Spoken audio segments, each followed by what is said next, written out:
Alright, what's going on everybody? My name is Blitzer and welcome to some more WWE 13 gameplay coverage. And today we're going to be discussing the brand new DLC pack that just came out. So make sure to go out and pick this puppy up, especially if you want to have Ryback. So you definitely want to go out and pick that up, as well as Tensai. Come on, Tensai is freaking awesome. I'll make a video about Tensai as well as some of the other wrestlers that were released today for the DLC pack. But for this particular first video, we're going to be kicking things off with Ryback. I thought that an appropriate matchup would be one with CM Punk at TLC, of course. Now, the only thing I have to warn you guys is I don't mind putting the entrance on, but the problem is that there's two issues. One, due to copyright reasons, I cannot play the song. And then the second thing is that I actually encountered a glitch. And this is the more important thing because honestly, forget the copyright, whatever. I would upload just to show you what the entrance looks like. But the problem is that there's a glitch whereby if the music starts playing, it's just going to play it throughout the whole match, and even when the match is over, you hear Ryback's theme song going. I'm not sure what that's about, or if that was just my system or whatever. Maybe I need to restart my system or something like that, but I tried to play two different matches with Ryback, and both times the same thing occurred. So now that I've blabbered on enough, let's get into the matchups here. Here we go. It's going to be Ryback versus CM Punk, which is awesome because now you could actually use Ryback to make some legitimate matchups. You know, now you have an official, you don't have to use a creator wrestler of Ryback. That being said, this particular character model does have some flaws in it. Like, for example, you'll see right now in the entrance, his face looks like he's, I don't know, like he got hit by two trucks on the side of his cheeks. And they didn't recreate the black eye very effectively. I know that he hasn't had the black eye in a while, but still, they should have done that as a joke. That should have been an alternate attire. But here comes Ryback. So usually you would hear, feed me more. Here he comes. Look at him, looking like a sauce boss. You see, like, I like him, but look at his head. Like, you see, I don't know, it feels to me like that his head is a little too small. Like, I don't know, maybe it's just me. That being said, it's legitimate right there. There's no pyro, but, like, you can't see the pyro, but you can hear the impact of the pyro, which is nice. Here he comes, Ryback, the machine. Gonna boom, go Brock Lesnar, a la Brock Lesnar there, hop up onto the entrance. I'm not sure if he hops up on the entrance now. Does he all the time? And there we go, another pyrotechnic there. And you see his eyes, they look kind of like, I don't know, it just looks weird to me. Like, his head seems a little too small for his body. And, I mean, in real life, you could make the same argument, but his head in real life seems a little more proportional to me. Like, the proportions of the head to the body seems a little more realistic. Here, it seems like the character model could have used a little bit of kind of buffing in the size of the head department, so to speak. That being said, it's freaking awesome to have Ryback in the game. It's unfortunate that he wasn't in the game to begin with, considering that he is, I mean, arguably the top, well, not arguably, but he's in the top 5 superstars right now, for sure. I was gonna say top 3, but then you got Randy Orton there and things like that, so I didn't want to risk upsetting many people, so I'm just gonna say stick with saying top 5 right now in the WWE. So it's very important to have him in the game. So thank God that he got released early on here in the December DLC pack. I also like the fact that Tensai is in this pack as well. But let's get into the actual gameplay here. As you can see, he's got, as far as I could see, he didn't have any brand new moves. Like, his mid-hook clothesline is not very much different like than some of the other clotheslines in the game. So I'm pretty sure that it's just one of the other clotheslines being used that is available in the game. So I don't think it's a specific thing. Now, that's one thing. With the meat hook clothesline is when we get to it, you'll see when we have the signature. Unfortunately, you cannot like use it the same way that he does, you know, like where he kind of stands there and builds it up with you know, how he moves his shoulder kind of up and down, and then people cheer, feed me more, feed me more. I would have loved if the meat hook clothesline, which was less fluid and more mechanical. And what I mean by that is that it would have been because the meat hook clothesline, the way it works is it's like the clothesline from hell, or like the bro kick, whereby it's not like a preset animation. You just kind of run at your opponent and you could hit it from anywhere, which is nice for like a high-paced matchup. That is definitely useful. But that being said, I would have loved to see it a little more like it appears on WWE television. So to me personally, I would prefer it to be that way. That being said, I would definitely see why people would like to see it just be, you know, kind of a fluid thing to where they could hit it or use it from wherever it is that they desire, be it like all of a sudden he's running, boom, hits a huge meat hook clothesline out of nowhere.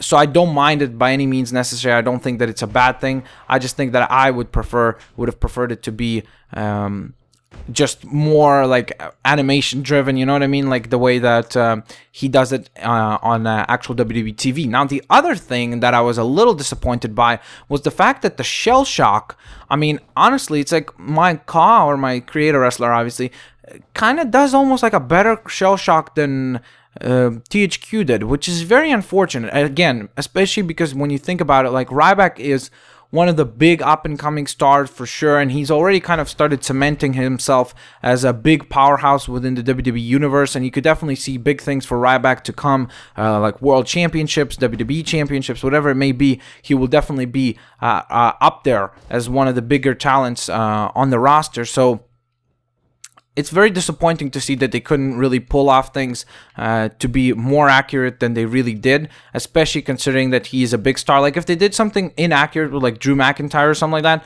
I wouldn't really mind it. I would definitely point it out, but I wouldn't mind it as much just because, you know, Drew McIntyre, to me, is unfortunately one of the, like, lowest interest superstars. It just seems to me like he had all this potential. Everyone was like, oh my god, Drew McIntyre is going to be the next hot thing, when Vince McMahon kind of like, oh, look at that, recommended him, but then it never kind of followed through. So here we go, here comes Punk. I'm gonna do some of my taunts. Yeah, I should probably point that out, what kind of taunts he has. He has brand new taunts too, of course, to symbolize his own type of finishers. Okay, let me slide in the ring since Punk doesn't want me to attack him. Okay, let me, oh, come on, you jerk. No, no, do not do this. Damn it, now I couldn't even use my mid-hook clothesline. Darn you, Punk, darn you. Okay, let's lock up with this sucker. So let me hit him with the finisher right away. So this is the shell shock. This is how they did it. Look at this. I mean, this looks like a Torture X slam, right? Like, I like the fact that they did the running part very well, but that's not how Ryback does the shell shock. And honestly, it's like, you'd think that us as fans wouldn't be able to do something better than THQ as a company does. Plus, for this, you have to pay. The CAW or the Ka wrestler, creator wrestler, is free. So, it's very disappointing. You saw that. Okay, so he has the Feed Me More chant right here, as you can see. Here I go with it. Oh, God, Punk just freaking knocked me into the next week with the freaking candlestick. Let me take off. Oh, I said I was going to take off his head with a big boot, but it didn't really work out for me that way. Come on, Ryback, get up, buddy. No, stop it. Fudge. Punk, get up. I'm going to destroy you, Punk. I swear to God. I will beat the holy hell out of you. There we go. Finally. I don't know why the hell he's getting up so quickly. That was very odd. Considering I hit him with a shell shock, you'd think he'd stay down for a little while. But yeah, as I pointed out, he has the Feed Me More, which is very long. That taunt is... Look at how quickly he got up. Okay, then he has this kind of like jumping Brock Lesnar type thing. You see where he kind of like explodes. Again, the Feed Me More thing. And the jumping thing. Now, when you've got a downed opponent, he's got a different ability in terms of you know, when you want to hit the superstar with sorry, what am I trying to say here? When you're trying to hit the superstar with a particular oh, that was a nice little move there by Ryback. But he's got a different setup for when he's trying to hit his finisher. Like you see right there, kind of like knocks on his head and all that. And here we go. Here's the other shell-shocked. Booyah. Hit him twice with it. And now I got to focus on the signature move to really kind of showcase that for you guys. Look at this. Boom. Big powerbomb. I really love that move. That's a very high power move right there. So that's very cool. I know that this is a little on the long side, but I really want to kind of showcase all the gameplay elements of Ryback, like kind of his entire arsenal of moves. So that's why I've been kind of trying to position Punk in all different situations, be it off the turnbuckle, off the Irish whip, whatever it may be, just to kind of showcase to you guys what it is that Ryback has been, what kind of moves that he's been given by THQ.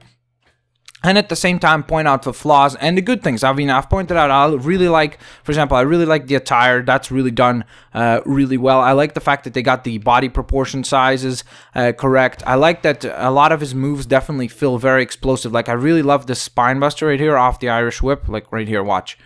Boom. I love that. That definitely has a very high impact to it feel. So I think that that's a great little move. I like the big boot right here. I do like the mid-hook clothesline. So here, I'll show you how it works. So here I am. I'm going to run up to Punk.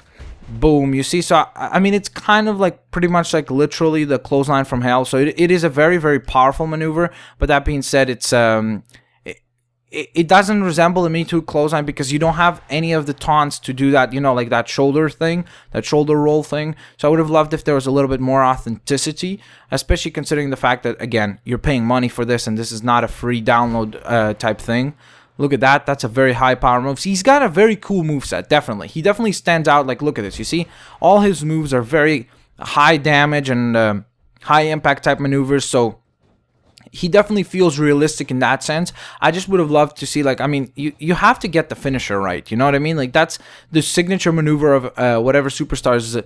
It is their finishing maneuver that makes them who they are. And unfortunately here, they got it wrong. And then it just sucks. I would have loved if they could have got it right because, I mean, to me, it's just kind of like annoying that I can't hit the proper shell shock. And honestly, my creator wrestler, as I pointed out previously, can do a better shell shock than the character that I actually paid money for, which is unfortunate. And again, I'm not bashing THQ for anything like that, but I just feel like they could have really, I mean, I don't know how difficult it would have been, but I think that if you could create the finisher in the game, I don't see why they couldn't animate the finisher, especially in a better way than someone who's just sitting at home and trying to create a finisher, you know? This is the other maneuver of Ryback's right here. He's got this as his signature maneuver. Boom! It's like a stone cold stunner, but like super high impact right there. So that's very cool. Here's the shell shock again. And as you can see, I mean, it is similar. I'm not going to say that it doesn't look like the shell shock, but it just, I would have loved if they could have like kind of done it more scoop-like. I'm sure that there was some sort of technical challenges with it. But that being said, overall, still worth it. I would definitely say, just because the fact that Ryback is such a huge star, I would still say that you should go out and pick up this character. But that being said, I think that THQ could have done a little bit of a better job than what they actually had done here. So there you have it, guys. That concludes our coverage for Ryback in WWE 13. I hope you guys enjoyed this, and if you did, please hit that like button. That is the best way to show support for the series. Make sure to check out all the other DLC that I covered. There's Ryback looking like he's just pooped his pants. His eyes, I don't know, his eyes just kill me. Like, it just looks really odd. It looks like he shit himself. But there you have it. Ryback is going to walk around the ring trying to grab the air. He's having a hard time with that. I'll get you guys another DLC coverage. Thanks for watching. Make sure to subscribe, rate, share, and favorite. I'll get you guys next time. Peace out, and see you later.